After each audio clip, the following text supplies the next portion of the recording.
मुझे इन्हें सम्मोहन अस्त्र से बेसुध करना होगा।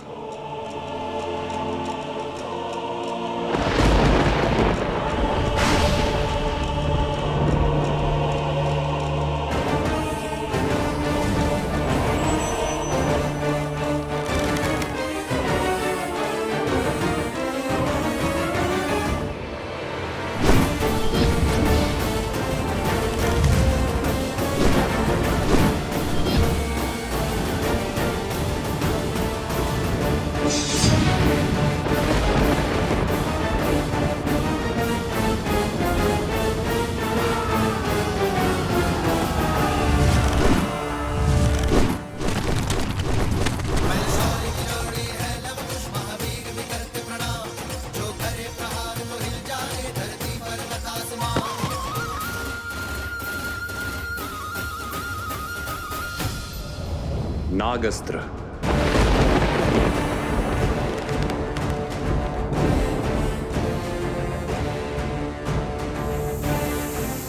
अपनी कुंडली में इन्हें बांध लीजिए नाग देवता, और कोई हानि नहीं पहुंचाए। सुनो, तुम इन सैनिकों को संभालो, मैं इस अस्त्र का उत्तर देता हूं।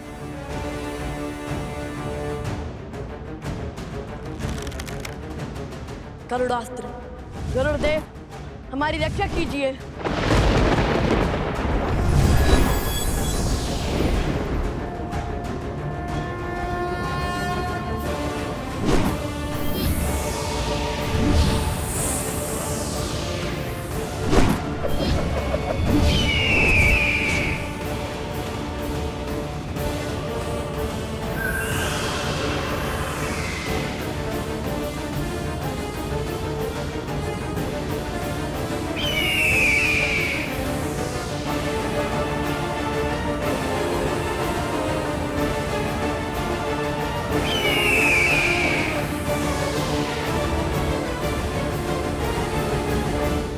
मेरे अस्त्र से बचकर तो दिखाओ।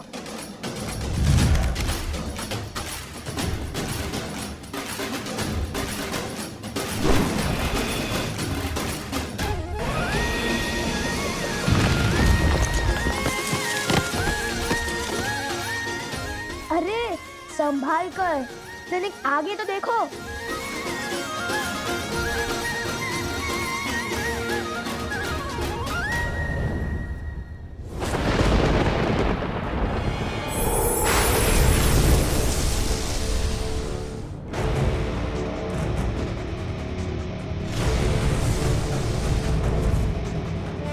लगता है ये वरुणास्त्र चला रहे हैं। वरुण देव, अपनी कुंडली में इन बालकों को बांध लीजिए।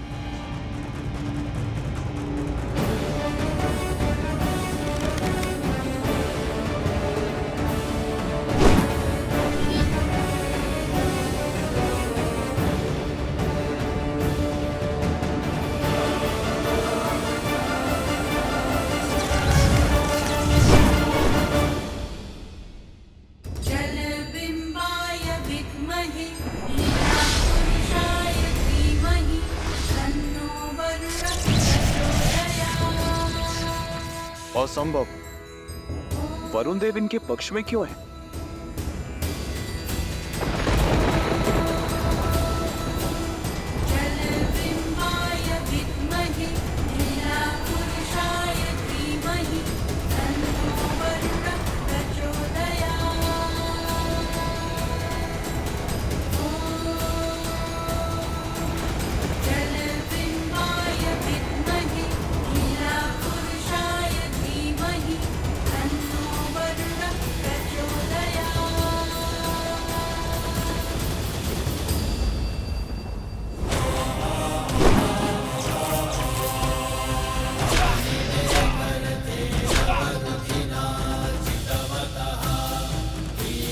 अब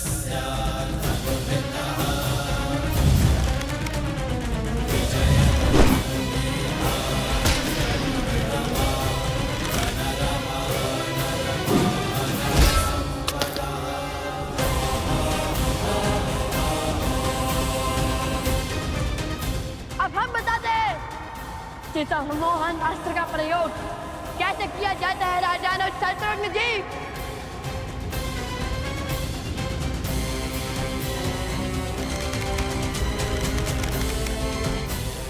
इस पराजय ने जितना संतोष मुझे दिया है उतना आज तक मुझे किसी विजय ने नहीं दिया।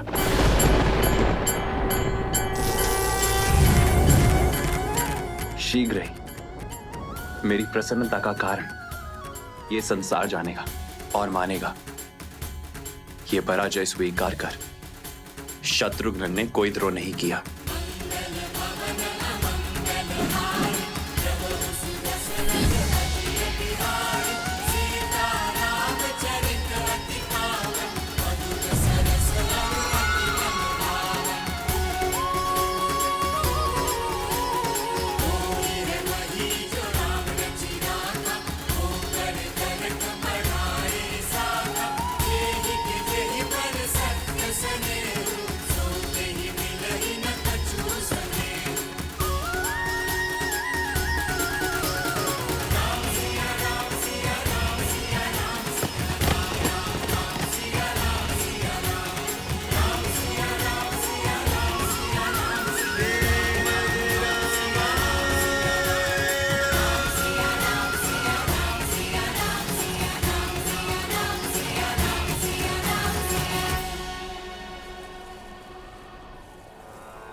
धन्यवाद वरुण देव।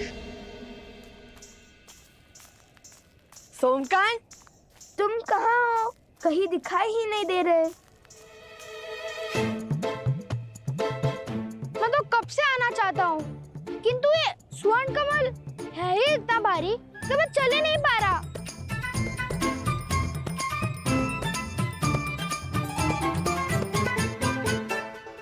लाओ।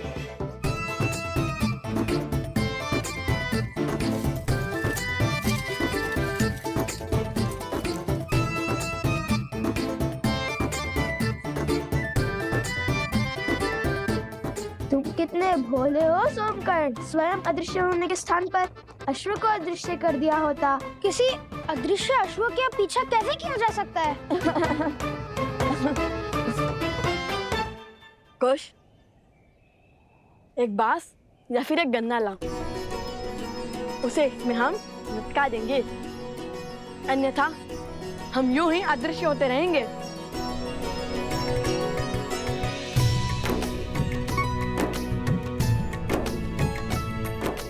सोमकर्ण, तुमने असत्य कहा है कि हमारा राज्याभिषेक हुआ है, किंतु अब उस असत्य को सत्य बनाना होगा हमें। अयोध्या से अन्य कोई सेना आए उससे पहले हमें वो औषधि खोजनी होगी और उन गांव वालों को उनके रोगों से मुक्त कराना है। ये लीजिए भैया।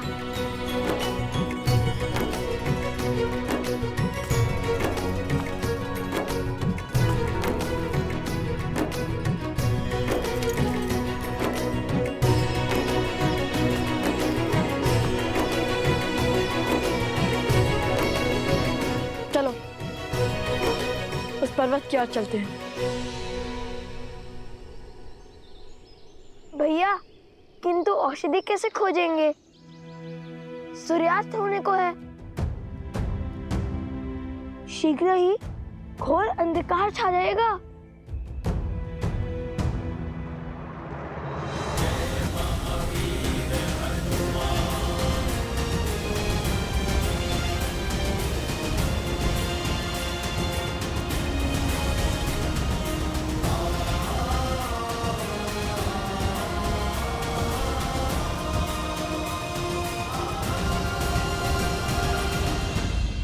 पिताश्री, शत्रुघ्न समझ चुके हैं लव कुश और कोई नहीं, श्री राम और माता सीता के पुत्र हैं और स्वयं उनके भतीजे हैं। किंतु संसार उन्हें इस निर्णय के लिए राजद्रोही क्यों कहेगा? कर्तव्य और भाव के बीच चुनाव कैसे किया जाए? क्या हृदय का कोई स्थान नहीं? प्रिय गणेश, यूं समझ लो कि कर्तव्य कलकल करते एक नदी की भांति है, जिसकी अपनी ही गति है, अपनी ही दिशा है और अपना ही एक उद्देश्य है, जिसे धर्म निर्धारित करता है। और हमारा हृदय और उसकी भावनाएं वो वायु से उत्पन्न हुई लहरों की भांति होती हैं, जो आती जाती रहते हैं, कभी स्थिर तो कभी अस्थिर। परंतु जब ये लहरें ही नदी की दिशा निर्धारित करने लगे तो नदी अपने पथ से भटक जाती है। भाव हमें अपने अधीन कर कर्तव्यों से विमुख कर देता है। हाँ पुत्र, तुम्हारी माता का कहना सर्वथा उचित है और ऐसे में कर्तव्य ही है जो हमें बल देता है।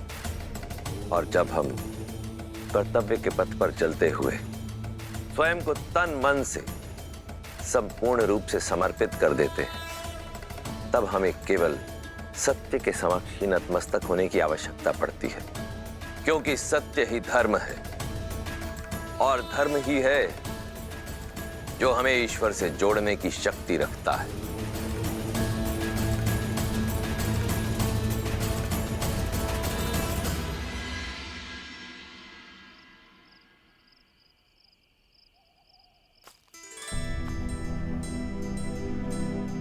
अब जब तक हम ना लौटे तुम यही रहना।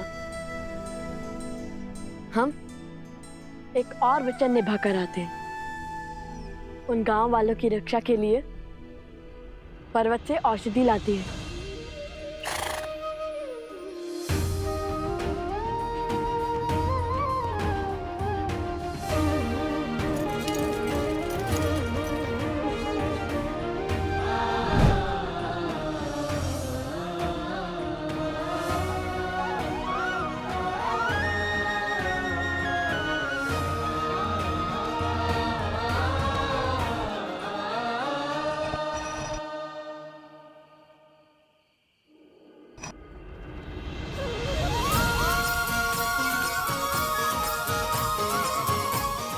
अब तुम्हें खोजने में कठिनाई नहीं होगी मित्र।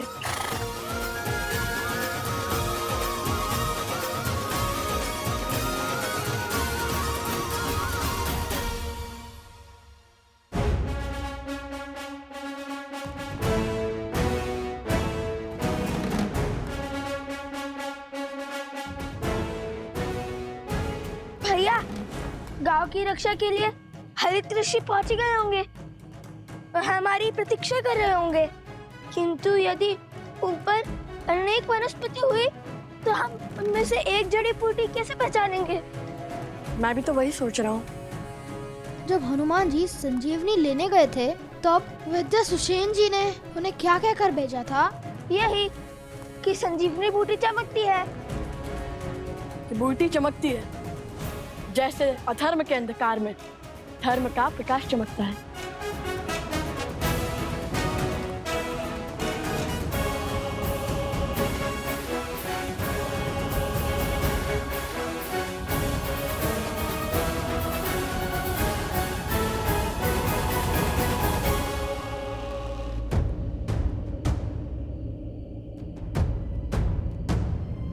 लो, या तो कई बूटी चमक रही हैं। अब कैसे ढूंढे बूटी?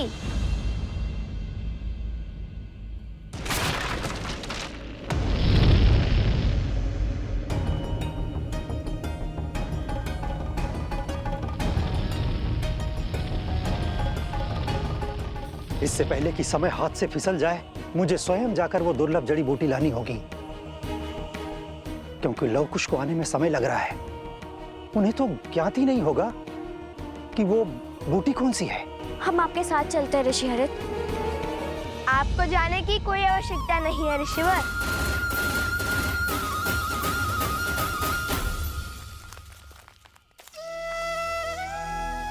लव कुश भी आ गए और आपके लिए जड़ी बूटी भी। चाहिए ना आपकी वो दुर्लभ जड़ी बूटी? हाँ, यही वो बूटी है। किंतु लव कुश, तुम्हें जड़ी बूटी कैसे पहचानी? बताएंगे बताएंगे।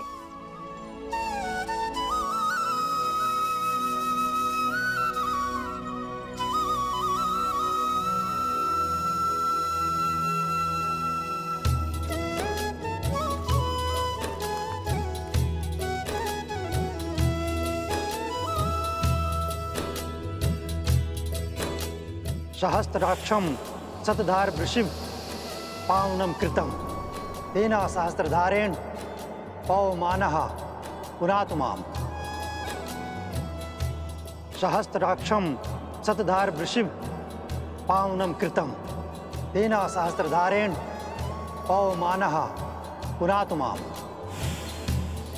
सहस्त्राक्षम शतधार वृषिम पावनम कृतम तेना सहस्त्रधारेण पवमानः पुनातु माम।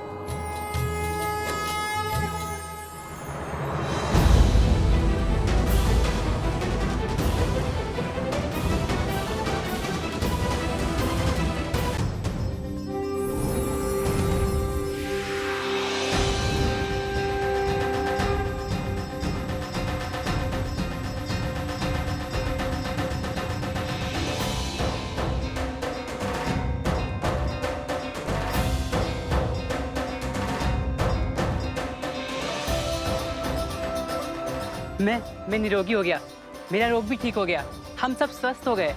धन्यवाद ऋषिवर, आपके कारण। मेरे कारण नहीं, ये सब तो लव कुश ने किया है। धन्यवाद। आप दोनों का कोटि कोटि धन्यवाद। आप दोनों ने अपने प्राणों को संकट में डालकर हमारी सहायता की। आपका साहस और सामर्थ्य सदैव बना रहे। आप दोनों इस संसार के लिए एक उत्तम उदाहरण बन के उभरे। हम केवल मुख से ही आपको धन्यवाद कह सकते हैं, क्योंकि आपको देने के लिए हमारे पास कुछ भी नहीं है। हमें बताइए ऋषि कुमार, आपको क्या चाहिए? हम आपका कर कैसे चुकाएं? हमें कुछ भी नहीं चाहिए। हमें जो उचित लगा, जो धर्म संगत लगा, हमने बस वही किया। और मांगना क्या है वो भी हमें नहीं पता, इसलिए धन्यवाद ही बहुत है। मैं जानता हूँ क्या मांगना है।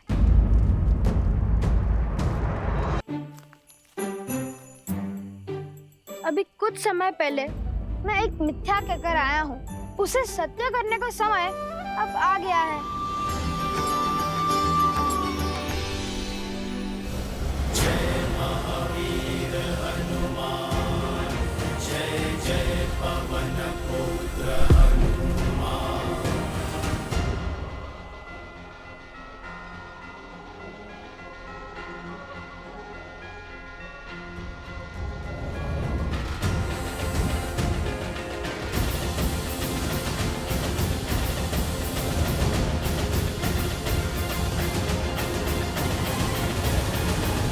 लव कुश की, लव कुश की, लव कुश की, लव कुश की, लव कुश की, लव कुश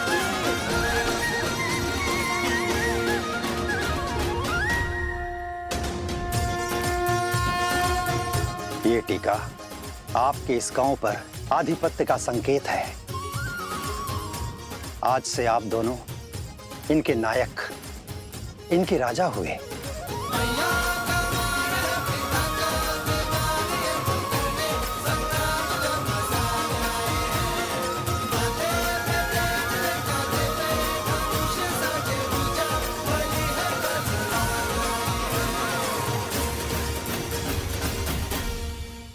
देखा, कहा था ना तुम दोनों राजा हो। और अब ये सब मैं राजा का मान सम्मान देंगे और अश्व को रोकने का अधिकार भी मिल ही गया। क्या बताएंगे आप? कहाँ के राजा हैं आप? तुम हमारे साथ रहकर बुद्धिमान हो गए हो सोमकर्ण। अति उत्तम।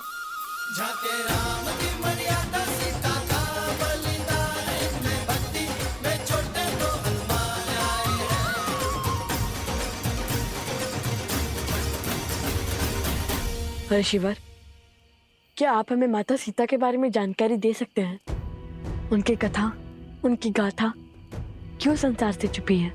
देवी सीता ने स्वयं को संसार से छुपाना स्वयं ही स्वीकारा है। उनकी इच्छा का सम्मान करो पुत्रों। किंतु उन्हें छुपने की क्या आवश्यकता है? वो तो निर्दोष है ना? किसने कहा कि केवल एक दोषी ही स्वयं को छुपाता है? बीज भी संसार को वृक्ष की छाल देने से पहले स्वयं को भूमि में छिपा कर रखता है।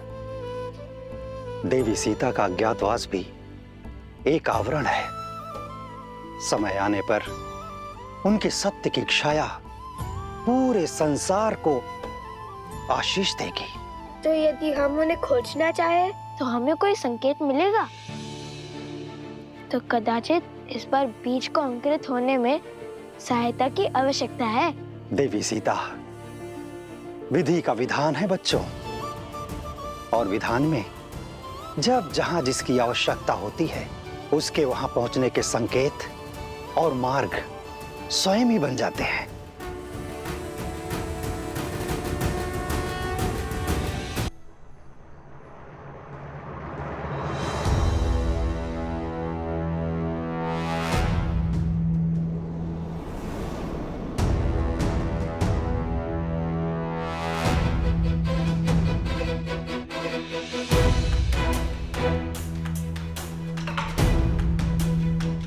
यहाँ युद्ध के बाद छाई शांति है।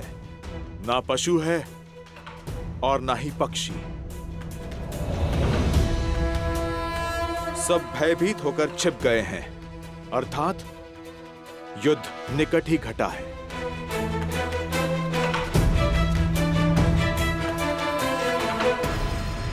आप दोनों हमारे राजा हैं, इसलिए पहला भोग आप लगाएंगे।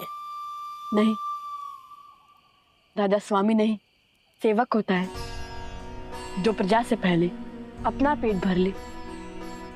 वो रक्षक नहीं, भक्षक होता है। आइए हम सब साथ भोजन करेंगे। लीजिए।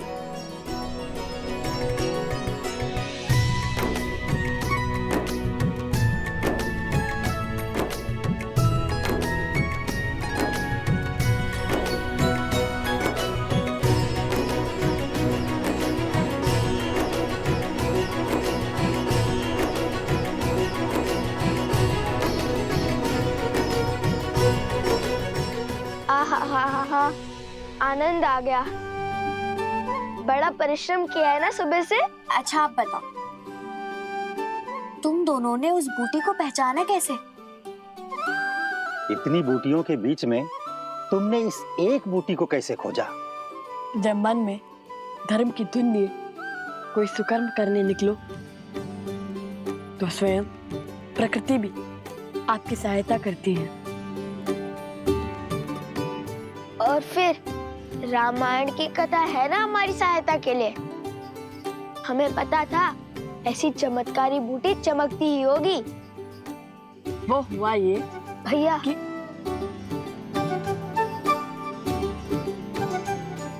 हाँ, जानता हूँ कि अपनी वीरता की कथाएं सुनाने में तुम्हें अधिक आनंद आता है, किंतु हाँ, स्मरण रहे, सत्य में कल्पना की मिलावट नहीं होनी चाहिए। मैं तो सदा सत्य ही कहता हूँ। तो हुआ ये कि हमें ज्ञात था कि बूटी अवश्य चमकेगी, किंतु जब हम वहां पहुंचे तो देखा यहाँ तो हर वनस्पति चमक रही है। चलिए भैया नीचे चलते हैं।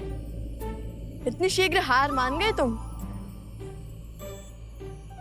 नहीं, मैं तो नीचे तल से हनुमान जी की भांति पर्वत उठाने की बात कर रहा हूँ। पर्वत उठाना इतना सरल लगता है तुम्हें? तब तो एक ही मार्ग है, इतना घोर युद्ध कर थक गए। अब एक एक बूटी खाकर ये पता करना होगा कौन सी काम करती है।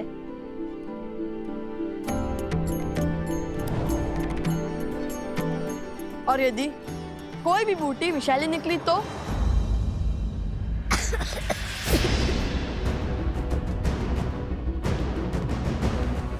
कुश, कुश तुम ठीक तो हो ना? कुश, कुश, कुश उगलो से, कुश, कुश, कुश।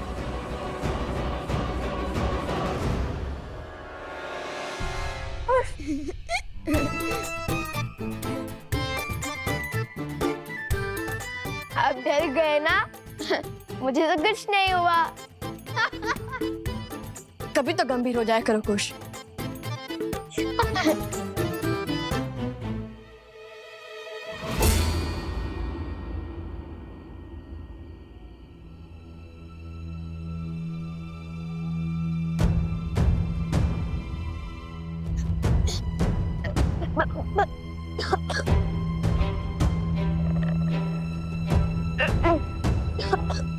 बार बार तुम्हारे जाल में नहीं फंसूंगा मैं।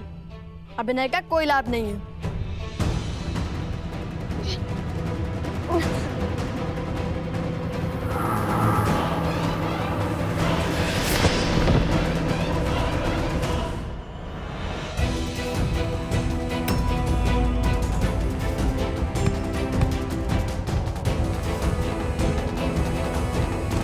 कुश, कुश, कुश, कुश, क्या हो गया तुम्हें? ये बूटी तो सच्ची में विषैली निकली। कुश उठो, कुश, कुश। फिर क्या? मेरा नीलाकंठ देखकर भैया को विश्वास तो हो गया था, किंतु लगता है विष फैल रहा है। अब क्या करें? भैया, अब बूटी खोज लोगे ना? कैसे कुश? तुम्हारी अटपटी बातों से ही तो मुझे नए मार्ग दिखते हैं। तुम्हारे बिना मैं क्या करूंगा?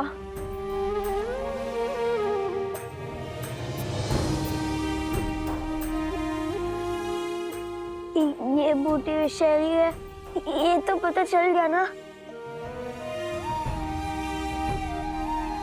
किंतु इनमें से वो बूटी कौन सी होगी जो आत्मा के मैल को मिटा सके? मैं तुम्हें कुछ नहीं होने दूंगा। मैं बूटी अवश्य खोजूंगा।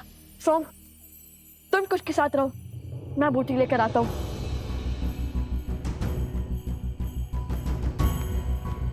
आंखें खोलो कुश।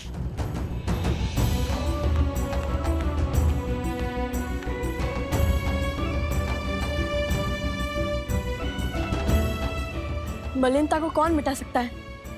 ऐसी क्या पवित्रता हो सकती है? अग्नि?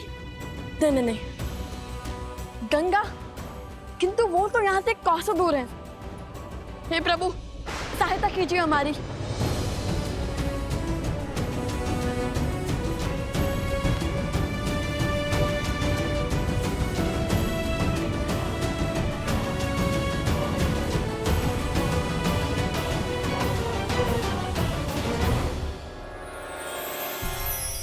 ये नक्षत्र तो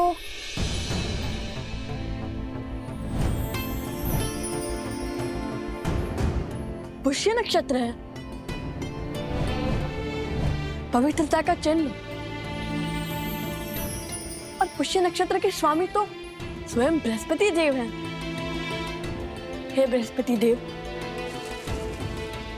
सहायता कीजिए हमारी। ओम बृहस्पते नमः। ओम बृहस्पते नमः।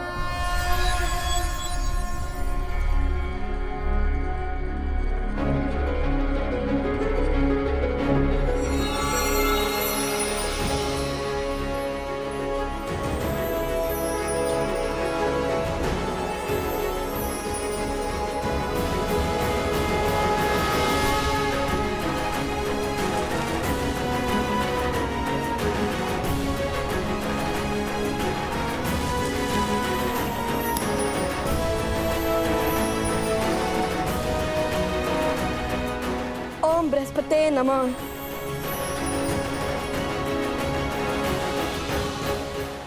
कुश। बृहस्पतिये नमः। ओम बृहस्पतिये नमः।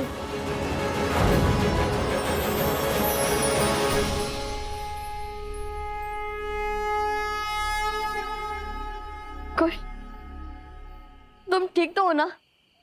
भैया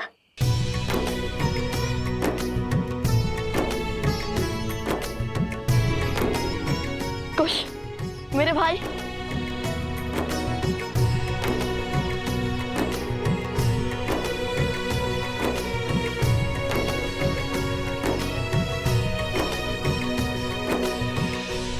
इस प्रकार भैया ने अपने ज्ञान से मेरी उद्दंडता के कारण आई समस्या का अंत किया।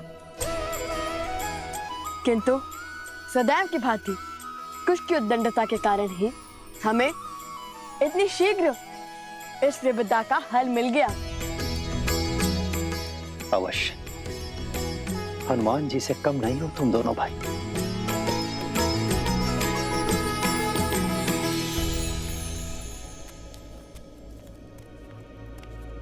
पूरा वन घूमकर पुनः यहीं पर आ गया। मुझे कोई संकेत नहीं मिल रहा।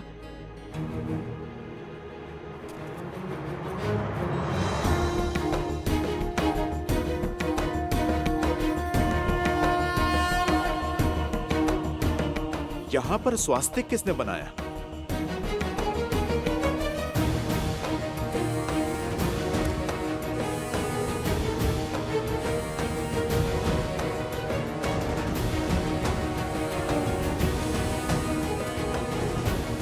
केवल इसी वृक्ष पर चिन्ह है। शीघ्र चलिए, मुझे आप सबको कुछ अलौकिक दिखाना है। अर्थात सीता माता मिल गई क्या तुम्हें? माता सीता तो नहीं, किंतु उन तक पहुंचने की सिद्धि अवश्य मिल गई। सोचिए भाभी श्री, सोचिए।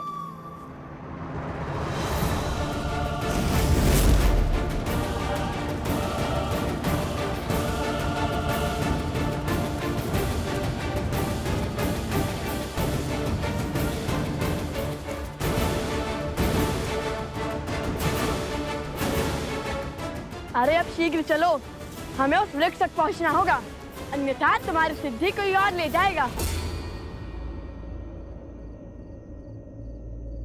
ये कैसा आभास है? मानो कोई दिव्य शक्ति आसपास है।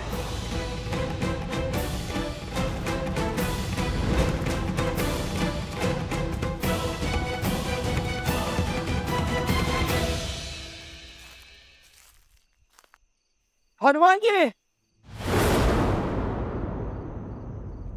सैनिकों,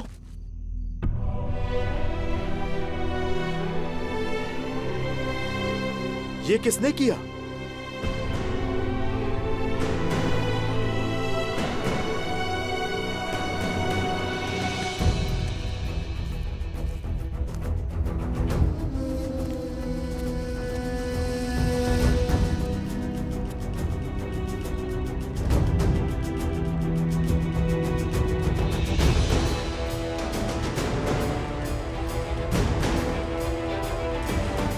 हम इसी गड्ढे में गिरे थे हनुमान जी। उन ऋषि कुमारों पर जब हम प्रहार करने गए तो उन्होंने हम पर ब्रह्मास्त्र छोड़ दिया। अश्व को पकड़ने वाले भी वो 2 ही थे और बाकी के सैनिक और राजनुज शत्रुघ्न यहाँ गिरे थे।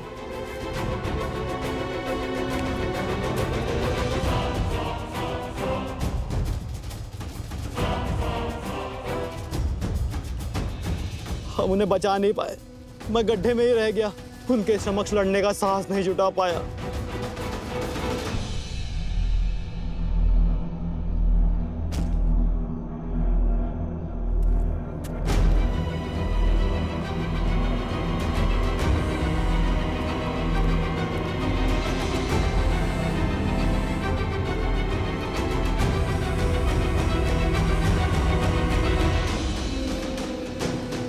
ये सब मूर्छित हुए हैं, इनके प्राण नहीं निकले हैं, सम्मोहन अस्त्र के पाश में बंधे हैं, जो केवल देवताओं से ही मिल सकता है।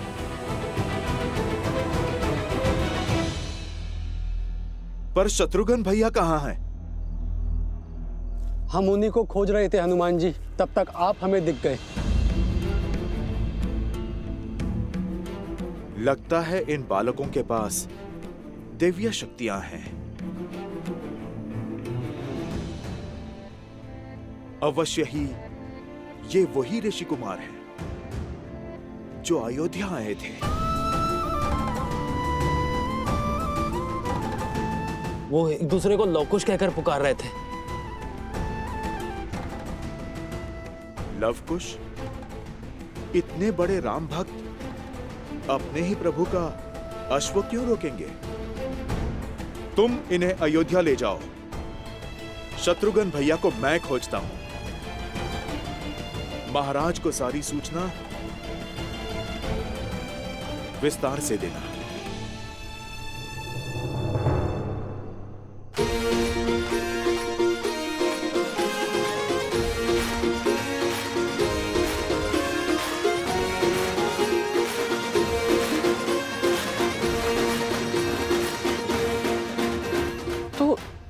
तुमने उसे पकड़ ही लिया? है ना अद्भुत? कहा था ना, लवकुश कुछ भी कर सकते हैं। सच्ची में तुमने उसे पकड़ लिया? अरे अवश्य। अब चलिए, हमें वो स्वर्ण कमल लेकर आश्रम भी पहुंचना है। कल सुबह पूजा है।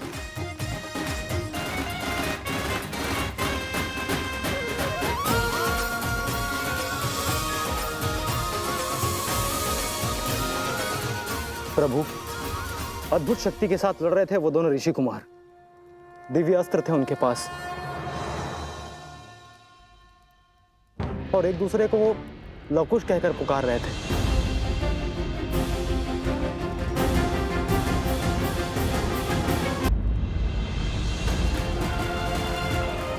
महाराज, ये तो वही दो ऋषि कुमार हैं जिनके गायन ने हम सभी को मंत्रमुग्ध कर दिया था।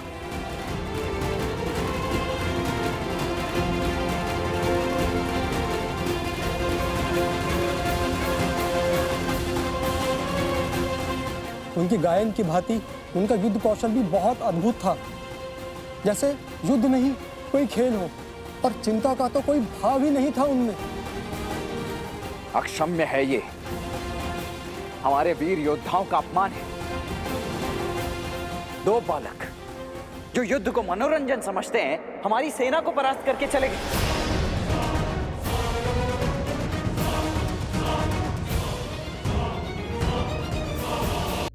और शत्रुघ्न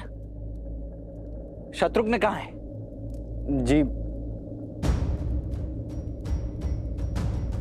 जी वो रामानुज और बाकी सैनिक सम्मोहन अस्त्र से मूर्छित हो गए थे और उसके पश्चात रामानुज शत्रुघ्न लुप्त हो गए। हनुमान जी उन्हें खोजने का प्रयास कर रहे हैं।